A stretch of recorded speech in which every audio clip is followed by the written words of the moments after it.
Olha, sinceramente, eu tô gravando esse vídeo na força do ódio. Porque o que acontece?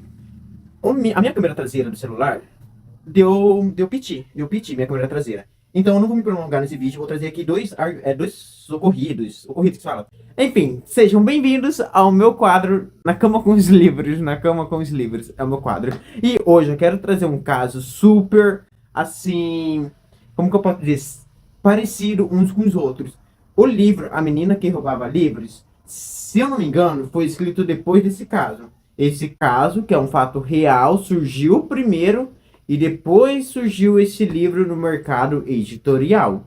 Bom, eu vou trazer para vocês aqui, primeiro fato real, depois a gente vai partir para um conto que tem aqui no livro A Menina que Roubava Livros. Se você já leu esse livro, provavelmente você deve gostar dele. Se você leu ele com calma, vamos lá para o caso real. Vamos assistir um vídeo de um minutinho, depois a gente parte para o conto que tem aqui nesse livro. Pode ser? Então eu vou mostrar aqui para vocês, vou colocar aqui, e a gente vai ver junto.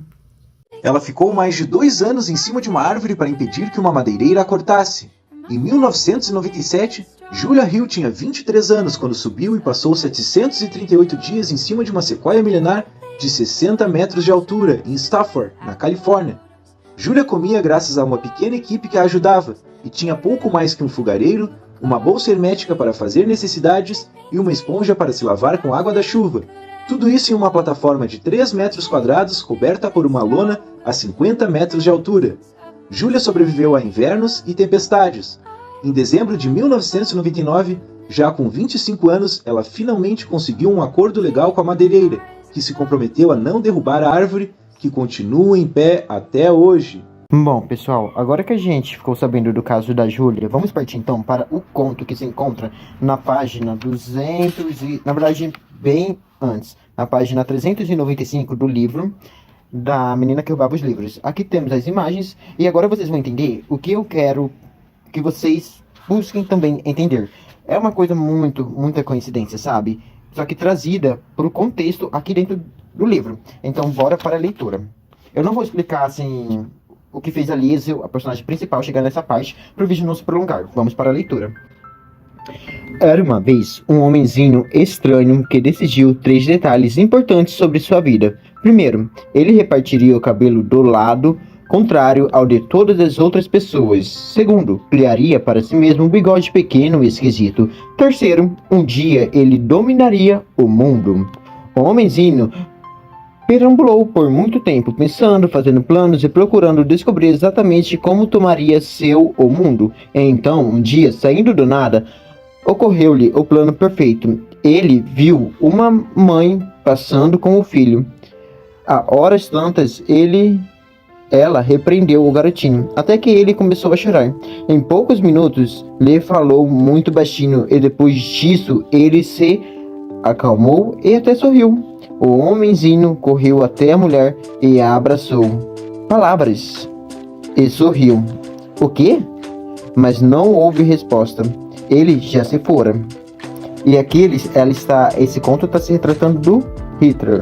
Mas voltando aqui. Sim, o Führer decidiu que dominaria o mundo com palavras. Jamais dispararei uma arma, concebeu. Não precisei fazê-lo. Mesmo assim, não se precipitou. Reconhecemos nele ao menos isso. Ele não tinha nada de burro. Seu primeiro plano de ataque foi plantar as palavras em tantas áreas de sua terra natal quantas fosse possível. Plantou-as dia e noite e as cultivou. Observou-as crescer até que grandes florestas de palavras acabaram crescendo por toda a Alemanha. Era uma nação de pensamentos cultivados. Enquanto as palavras cresciam, nosso jovem Führer, eu não sei se eu estou pronunciando direito, mas enfim, o nosso jovem Führer plantou ainda sementes para criar símbolos, e também estes se achavam bem perto do pleno desabrochar. Era chegada a hora, o Führer estava pronto. Convidou seu povo a se aproximar de seu glorioso coração, assinando-lhe com suas palavras melhores e mais feias, colhidas à mão em suas florestas. E as pessoas vieram. Todas foram colocadas em uma esteira rolante e conduzidas por uma máquina baluarte que lhes dava uma vida inteira em 10 minutos. Eles eram alimentados com palavras. O tempo desapareceu e eles passaram a saber tudo o que precisavam saber. Ficaram hipnotizados. Em seguida foram equipados com seus símbolos e todos ficaram felizes. Ops, errei. Eu fico me empolgando aqui, gente. Em pouco tempo, a demanda das encantadoras palavras medonhas e dos símbolos aumentou a tal ponto que, com o crescimento das florestas, muitas pessoas se tornaram necessárias para cuidar delas. Algumas eram empregadas para trepar nas árvores e jogar as palavras para as que estavam embaixo. Em seguida, as palavras eram diretamente introduzidas no restante do povo do Furor, para não falar nos que voltavam para pedir mais. As pessoas que trepavam nas árvores eram chamadas de sacudidoras de palavras. Os melhores sacudidores de palavras eram os que compreendiam o verdadeiro poder delas, eram os que conseguiam subir mais alto. Um desses sacudidores era uma menininha magricela. Ela era famosa como a melhor sacudidora de palavras de sua região, porque sabia o quanto uma palavra podia ficar impotente sem as palavras, o quanto uma pessoa podia ficar impotente sem as palavras. Por isso, ela se mostrava capaz de subir mais alto que qualquer outra pessoa. Desejava as palavras, tinha fome das palavras. Um dia, porém, ela conheceu um homem que era desprezado por sua pátria, embora tivesse nascido nela. Os dois se tornaram bons amigos, e quando o homem adoeceu, a sacudidora de palavras deixou uma única lágrima cair sobre o rosto dele. A lágrima era feita de amizade, uma só palavra. E secou e se tornou uma semente, e ao voltar à floresta, na vez seguinte, a menina plantou essa semente entre as outras árvores, regou-as todos os dias. A princípio, não aconteceu nada, porém uma tarde, ao verificar a semente, depois de um dia inteiro sacudindo palavras, a menina viu que despontara um pequeno brota. Fitou-a por muito tempo. O broto foi crescendo dia a dia, mais depressa do que todos os demais, até se transformar na árvore mais alta da floresta. Todos foram vê-las, todos murmuravam sobre ela e esperavam pelo Furor. Inflamado, ele deu ordens imediatas de que a árvore fosse derrubada. Foi nessa hora que a sacudidora de palavras abriu caminho pela multidão, prostou-se sobre os joelhos e as mãos. "Por favor!" exclamou. "O senhor não pode derrubá-la." Mas Furor não se comoveu. Não podia dar-se ao luxo de abrir exceções. Enquanto a sacudidora de palavras era arrastada para longe, ele se voltou para o homem que era seu braço direito e fez um pedido. "O machado, por favor." Nesse momento, a sacudidora de palavras abateu-se até se libertar, saiu correndo, acercou-se da árvore, enquanto o Furor golpeava o tronco com seu machado, trepou até chegar aos galhos mais altos. As vozes e as batidas do machado prosseguiram, abafadas. As nuvens foram passando, como monstros brancos de coração cinzento. Amedrontada, mas teimosa, a sacudidora de palavras continuou lá em cima. Esperou a árvore tombar. Mas a árvore não se mexeu. Passaram-se muitas horas, porém, apesar disso, o machado do Furor não conseguiu tirar uma única lasca do tronco. Nesse estado próximo do colapso, ele ordenou que outro homem continuasse. Passaram-se dias, as semanas se sucederam, nem 196 soldados conseguiram causar o menor impacto na árvore da sacudidora de palavras. Mas como é que ela faz para comer? Perguntaram as pessoas. Como é que dorme?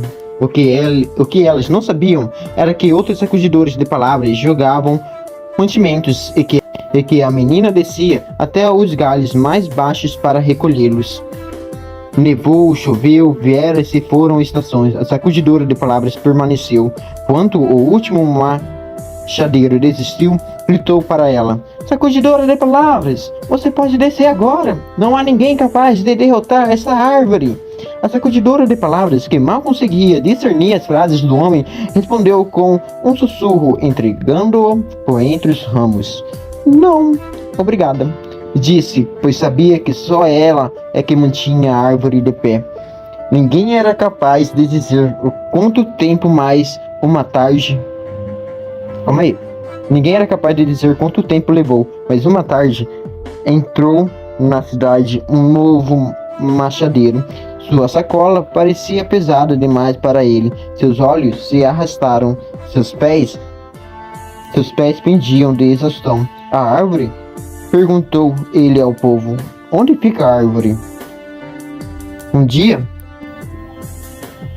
uma plateia o seguiu, e quando ele chegou, as nuvens tinham encoberto as regiões mais altas dos galhos. A sacudidora de palavras ouviu as pessoas gritarem que chegara um novo machadeiro para pôr fim à sua vigília. Ela não descerá para ninguém, diziam as pessoas. Não sabiam quem era o machadeiro, e não sabiam que ele não desanimava. O rapaz abriu a sacola e tirou uma coisa muito menor que um machado. As pessoas riram, dizendo: você não pode derrubar uma árvore com um martelo, velho. O rapaz não lhes deu ouvidos, apenas vasculhou sua sacola à procura dos pregos, pôs 3 deles na boca e tentou martelar o quarto na árvore. Nessa época, os primeiros galhos já eram extremamente altos. E ele calculou que precisaria de 4 pregos, a fim de usá-los como apoios para os pés e chegar até lá. Olhem para essa idiota, rugiu um dos espectadores. Ninguém conseguiu derrubá-la com um machado, e esse bobalhão acha que conseguirá com o homem, calou-se. É idiota, né? Olhem para esse idiota, eu errei. O primeiro prego entrou na árvore e foi fixado com firmeza após 5 marteladas. Depois entrou o segundo e o rapaz começou a subir. No quarto prego aproximava-se da copa e continuou a subida. Sentiu-se tentando a chamar enquanto o fazia, mas resolveu que não. A subida pareceu durar quilômetros. Ele levou muitas horas para atingir os últimos galhos e, ao fazê-lo, encontrou a sacudidora de árvores adormecida em suas cobertas e nas nuvens. Observou-a durante vários minutos. O calor do sol aquecia o teto alto de nuvens. O rapaz estendeu a mão, tocou no braço da sacudidora de árvores e a menina acordou. Ela esfregou os olhos e, depois de um longo estudo do rosto do rapaz, perguntou: é você mesmo? Será que foi do seu rosto, pensou, que tirei a semente? O homem assinou que sim. Seu coração oscilou e ele se agarrou com mais força aos ramos. Sou. Juntos, os dois ficaram no topo da árvore, esperaram as nuvens desaparecer, e quando eles se foram, puderam ver o restante da floresta. Ela não queria parar de crescer, explicou a menina. Nem estou aqui também, disse o rapaz. Nem está aqui também, disse o rapaz, e olhou para o galho que segurava sua mão. Estava certo. Depois de olharem e conversarem bastante, os dois desceram, deixaram para trás os cobertos e as sobras de comida, os cobertores. As pessoas mal podiam acreditar no que viam, e no instante que a sacudidora de palavras e o rapaz puseram os pés no mundo, a árvore finalmente começou a exibir as marcas das machaduras. A exibir as marcas das machucadas, as marcas dos machados. Surgiram machucados, abriram-se fendas no tronco e a terra começou a tremer. Ela vai cair! Gritou uma moça. A árvore vai cair! Tinha razão, a árvore da sacudidora de palavras, com todos os seus quilômetros e quilômetros de altura, começou lentamente a se inclinar, soltou um gemido e foi sugada pelo chão. O mundo sacudiu, e quando enfim tudo se acalmou, a árvore ficou estendida em meio ao restante da floresta. Jamais conseguira destruir toda ela, porém, que mais não fosse, uma trilha de cor diferente foi escavada em seu meio. A sacudidora de palavras e o rapaz subiram no tronco horizontal. Abriram caminho por entre os galhos e começaram a andar. Ao olharem para trás, notaram que a maioria Os espectadores tinham começado a voltar para seus lugares lá dentro, lá fora na floresta. Lá dentro, lá fora na floresta. Mas, ao seguirem andando, eles pararam várias vezes para escutar. Julgaram ouvir vozes e palavras às suas costas na árvore da sacudidora de palavras. Saindo aqui da leitura, por que eu decidi trazer isso para o canal? Vamos encerrar o vídeo aqui, porque ficou muito longo mesmo. Vamos encerrar o vídeo, mas eu quis trazer isso porque para mim tem muita tem uma palavra, verossemelhança, se eu não me engano é essa palavra, tá aparecendo aqui. Mas o que vocês acham disso tudo? Desse conto, desse fato? Até onde eu sei, o livro surgiu depois. Será que o autor, tipo, eu não busquei por entrevistas nem nada, mas eu vou deixar na descrição do vídeo as informações que eu consegui buscar e comparar os fatos, comparar esses dois ocorridos, um com o outro. Mas deixa aqui no comentário se você gostou ou se você acha que eu estou pirando ou se realmente tem alguma ligação, sabe? Tipo, algo assim que liga. Mas é isso que eu decidi trazer nesse vídeo aqui no quadro Na Cama com os Livros. Obrigado por assistirem, se inscreva e compartilha.